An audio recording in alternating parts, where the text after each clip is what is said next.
विश्व में सबसे ज्यादा विभाजन भारत का हुआ है।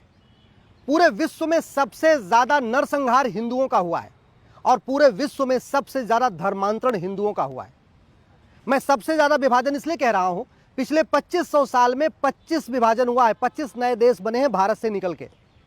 उसमें से 7 देश 1857 से 1947 के बीच में निकले हैं।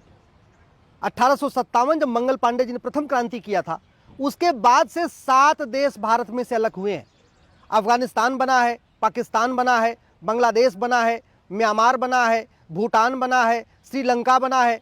ये सब भारत के हिस्से रहे हैं और सबसे ज्यादा नरसंहार भी हिंदुओं का ही हुआ है। दुर्भाग्यवश हम आज भी जो हमारा भूतकाल में हुआ, जो कुछ विभाजन हुआ, नरसंहार हुआ, धर्मांतरण हुआ, उससे हम सीख नहीं रहे।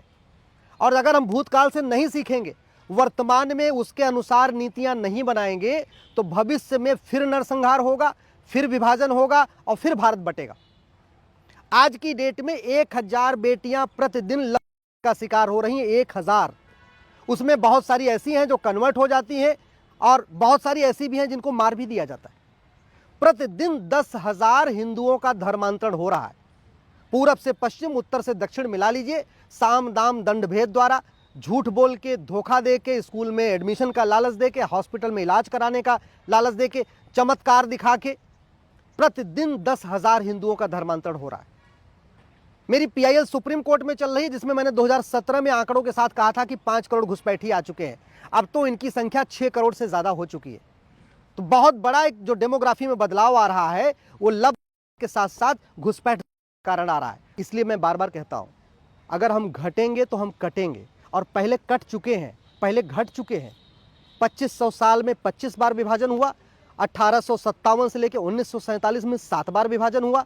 भारत के आसपास के जितने देश दिख रहे हैं, ये सब भारत के हिस्से थे। चाहे वो मालदीव था, चाहे लंका था, चाहे म्यांमार था, चाहे भूटान था, ये सब भारत के हिस्सा हुआ करते थे। आज सब टुकड़े टुकड़े में बट चुके हैं। पाकिस्तान भी भारत का हिस्सा था, टुकड़ा हो गया। बांग्लादेश भी भारत का हिस्सा था, टुकड़ा हो गया। और अब भारत के अंदर भी कई राज्यों में अलग राज्य, अलग देश बनाने की मांग शुरू हो चुकी है। तो कायदे से संसद पे चर्चा होनी चाहिए। डेमोग्राफी में बदलाव के ऊपर चर्चा होनी चाहिए। कठोर कानून का खौफ पैदा करना चाहिए। आखिर भारत में दंगा होता है, दुबई में नहीं होता। दुबई में क्यों नहीं होता? क्योंकि वहां भगवान राम का मंदिर भले नहीं है, लेकिन वहां राम नीति लागू है, भय बिन होए न प्रीत।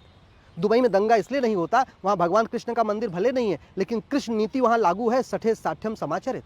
और हमारे देश में अलगाववादियों के मानवाधिकार की चिंता है, नक्सलियों के मानवाधिकार की चिंता है, की मानवाधिकार की चिंता है, अलगाववादियों के मानवाधिकार की चिंता है, मिशनरियों के मानवाधिकार की चिंता है, ड्रग स्मगलर के मानवाधिकार, सबके मानवाधिकार की चिंता है, लेकिन भारत के भविष्य की चिंता नहीं है।